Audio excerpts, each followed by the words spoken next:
Hi guys, welcome to my channel. My name is Pam and I make videos about mental health, trauma and recovery. I'm a social worker based in the UK and I'm also currently in my therapist training. So I offer lots of tool resources to support you as you recover and as you go through your journey of recovering from trauma and mental health and things of that nature. So if you're interested in things like this, then please press the subscribe button, like this video and let's get started.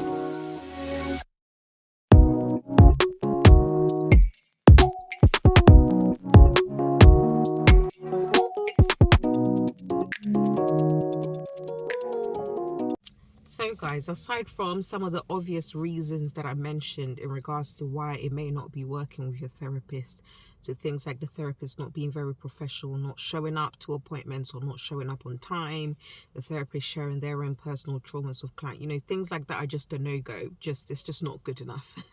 But apart from that, there are also other reasons why it may not be working with your therapist. And these other reasons are what I'm hoping to talk about in this video. Some of the not so obvious reasons. Let's start with the first reason. So the first reason why it may not be working out with your therapist is because of the mode of training they have been trained in.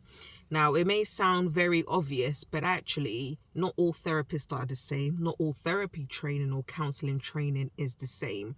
Within the UK, I'll probably say the three main modes of therapy. So when I talk about modes of therapy, I'm simply talking of modalities of therapy or principles that underpin the type of therapist a person would be. So in the UK, there are three main types. There are various different ones which I've also actually branched out of some of these three that I'm going to be talking about, but for the sake of this video I'm just going to stick to the three main ones. So one of the first one is CBT, also known as cognitive behavioral therapy, and I'm sure a lot of you will be familiar with this. This is probably the dominant model in the UK that is often used within the NHS, or a lot of therapists here in the UK have been training. So CBT stands for cognitive behavioral therapy, and it mainly deals with things like your thoughts, your beliefs, things like your behaviors. Is such a great therapy for things like dealing with phobias, dealing with things like anxiety, depression. So it basically supports people with dealing and managing symptoms because it's very technique based. It deals with the mind, it deals with things like repetitive thoughts, things like negative thinking. It uses a lot of techniques to support clients.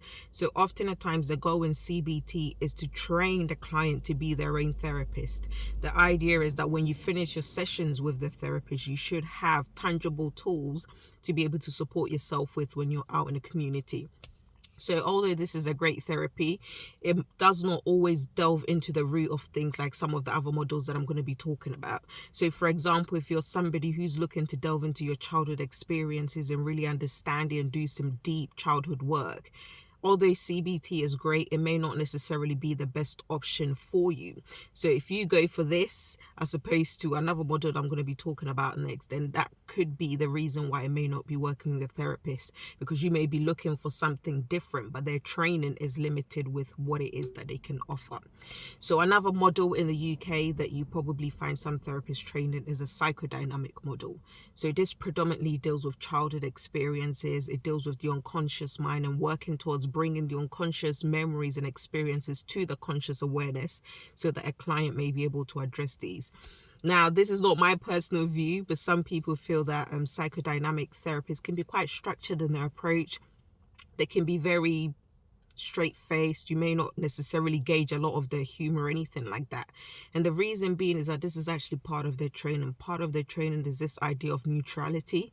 So a therapist remains neutral. They're not really picking side, to basically remain a blank canvas for the client to project their feelings or their emotions and experiences onto the therapist, and the therapist works with that. But it's very good at dealing with childhood experiences. The work is often longer term, so you delve very, very deep into trauma, childhood experiences, how the past affects you now as an adult, how some of your behaviors now as an adult is linked with childhood experiences, like I mentioned, also unconscious experiences as well, and how it links in with the conscious mind, or bringing that to your awareness so that you can work on it. So again, if you're looking for somebody to support you with how to manage panic attacks on a day-to-day basis, how to get through your day, techniques of how to deal with ruminating thoughts, a psychotherapist may not be the best one for you, because their training does not involve as much techniques as cognitive behavioral therapy does, and it doesn't cover a lot of the things that a cognitive behavioral therapist will be able to cover with you. So another third model in the UK that's quite also known, but not as much as CBT, is the person-centered model, which obviously forms under the humanistic model. Now, this is very compassion-led. In fact, actually, some of the core condition of a therapist who is a person-centered therapist is for them to exercise a lot of empathy, congruence, and unconditional positive regard, which simply means that they're non-judgmental. So often at times, therapists who have this specific training, they're not very direct. It's a very non-directive type of approach. They will not necessarily tell you what to do, but they're highly compassionate, highly empathetic. And the congruence really is about their authenticity. There we go, as a therapist. So oftentimes, if they're quirky in their own personality or whatever it is, they may bring some of those elements of just their self. It feels very human to work with a person-centered therapist. So again, if you're looking for techniques to help you, if you're looking for somebody to delve into your childhood traumas, a person-centered therapist may not work for you. However, if you're looking for somebody to validate your experiences, show you compassion, all these things, person-centered therapist also believes that there isn't a hierarchy. So the therapist is not the expert. In fact, the client is the expert. So the therapist is not going to be directive and tell you what to do, but they will guide you through the questions to support you in finding your own answers and your own meaning. If you're interested in person-centered therapy, look into the work of Carl Rogers. He does a lot around that. In fact, he's the founder of person-centered therapy. So it's really around supporting the client in using their own internal resources to cultivate their own answers and find their own meaning in life. So once again, if you're looking to delve into childhood experiences, or if you're looking for strategies to help you with panic attacks, person-centered therapy may not be for you. So as I mentioned, these are the main modes of therapies that you'd probably find in the UK. So again, if you're looking for something specific and you go for a therapist whose training doesn't allow them to do that or is limited, then it could potentially be one of the reasons why it's not working with your therapist. So my advice in terms of how to tackle that is that before you even go into therapy, first of all, sit down and figure out what are your goals for therapy. Because I think once you establish your goals, it will help you determine the type of therapist you should go for, which in turn, hopefully, should support your therapeutic relationship and give you a positive experience moving forward. So take a moment to yourself, perhaps sit down and say to yourself, what are my goals? Am I hoping to understand more about my childhood experiences, my unconscious mind? Go to a psychodynamic therapist. If you're looking for techniques to help you get by, maybe you get quite anxious all the time. When you're stuck in traffic, you get very scared, very anxious, you have all these negative thoughts. CBT therapists will work very well for you. If you're looking for a lot of empathy, compassion, if you're looking for somebody to validate you, understand you, if you wanted to feel human, very client-led, then a person-centered therapist is probably the better option for you. So I hope this has explained some of the possible reasons why it hasn't worked, or it may not have worked with your therapist. So the second reason why it may not have worked with your therapist, or it may not be working with your therapist, is simply because of the lack of training. Believe it or not, guys, and this is going to sound shocking, the world of therapy is not very regulated in the UK. There are a few protected titles, such as an art therapist or psychologist, but anything else in between is pretty much free range. So counsellor, a psychotherapist, these titles are not often regulated. There are professional bodies, which is different from a regulatory body. Professional bodies are essentially certain organizations that has been set up to ensure that we meet professional standards, but it's not regulated, it's not compulsory, you don't have to register on there. But because this is not a regulated profession, what that means, unfortunately, is that a lot of people are taking the shortcuts. You can find counselling courses online, that takes you 6 hours to complete, that says you work at your own pace, and you can legally be called a counsellor after that. But it's really about a matter of ethics, in my own personal opinion, because doing a course online for 6 months, although you may legally have that title of a counsellor, it can't really give you or equip you with the tools that you need to be able to handle people with care. because often at times when people come into therapy, they are sharing with you some of the most vulnerable parts of their life. They're sometimes sharing with you things that they haven't even said out loud, to the closest people in their lives. So it's a very I find that to be a therapist, really, it's privilege, such a privileged position to be in. So to not have had adequate training and to handle or mishandle people, for me, is very scary. So like I said, a lot of people who are called counselors and psychotherapists and things of that nature, although legally there's nothing wrong with that, sometimes they just haven't had the adequate training to be able to support you in the right way. The adequate training in the UK is at minimum, this is at minimum a level 4 diploma, right? And this is often a 2-year course and also requires the trainees to do 100 client hours of placement. So as well as learning about the theoretical side of stuff, you're often in placement as well, and actually having that direct one-to-one contact with people, offering them counseling and learning about how to put theory into practice. But often at times these short courses don't offer that. So I think this is where it's good that we have a professional body, because anyone who has not at least had that minimum 2-year training cannot register on that professional body. So that's actually one way to identify if your therapist is properly trained, is to check what professional body that they're registered with. In the UK is BACP and CPS, I think, and there's a few other ones. If they are trained, although it's not mandatory that you sign up with a professional body, most therapists who have gone through the proper training, do, simply because it's the only way to distinguish the ones who have been properly trained from the ones who have not. If you haven't been properly trained, you don't meet the criteria to go on there. So I'll definitely advise that if you're going for a therapist, or if you're looking for a therapist, at minimum, just make sure that they've been adequately trained.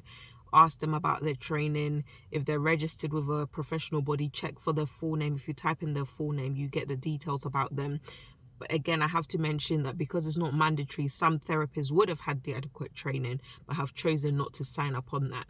If that's the case, that's absolutely fine. You can request to see their certificate and do just a bit more investigation and digging, just to satisfy yourself that they are adequately trained to support you with your needs. So guys, the third and final reason why it did not work with your therapist, or may not be working with your therapist, is because they're getting triggered.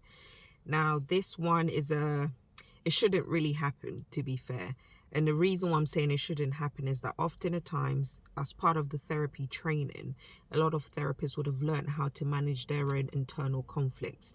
So as well as listening to the client, listening out to what the client is saying, listening out to what the client is not saying, they often have an awareness of their own internal dialogues. How are they feeling when the client shared this? Oh, did I sense anything? What does that mean for me? So they're managing the client and themselves in the session, right? However, there are occasions where therapists may be triggered, and when they're triggered, it may influence their response to the client or how they support the client in general. Now, the reasons why a therapist may be triggered varies. It could be that what the client has shared about their lives mimics the therapist's own childhood experiences or unresolved things that they haven't dealt with yet. Or it could be that whatever the client shared is actually mimicking something that is currently happening in the therapist's life. So it could be, I don't know, a client may share that, I cheated on my husband and I don't know if I should tell him or not. And maybe the client has been cheated on and navigating divorce and these difficulties in their own personal relationship. So in turn, they may be a bit biased in their response to you and their approach and in their support for you. They may ask you questions out of their own personal interest, as opposed to questions that will aid the therapeutic relationship and help you as a client. So when these things happen, and sometimes their behaviors may change, their mood towards you may change, and when these things happen, it affects the therapeutic relationship. And when the therapeutic alliance is affected, therapy is often compromised. The quality of therapy is often compromised. So if a therapist is triggered and they haven't taken it into supervision, they're not talking about it in their own personal therapy sessions, it will likely affect how they are with you, the type of questions they ask you, how they support you, the attitude towards you. And of course, when these things are not very pleasant or comfortable, it can affect the therapy in general, which may mean that you may not necessarily have a positive experience. And like I said, this really shouldn't happen. A therapist, we're all trained. I'm still training, but one of the key things in my training is learning to manage my internal dialogue so it doesn't affect how I respond to people. So if this happens to you, if you notice changes in your therapist, perhaps they're not the same or they're asking questions that's not really relevant, it's okay to bring this up, guys. Don't shy away from it. Bring it up. And, you know, sometimes if you do that, it may give them the nudge that they need to take it into their own personal sessions or into supervision. But I must say, it shouldn't even be in a position where you're having to nudge a therapist in that way. They should be able to pick it up and resolve this without you ever knowing about it.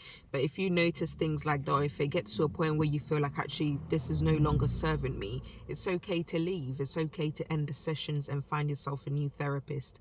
Now, in saying that, I know that ideally you don't want to start all over again. You don't want to repeat your story or sometimes even re-traumatize yourself by repeating your story.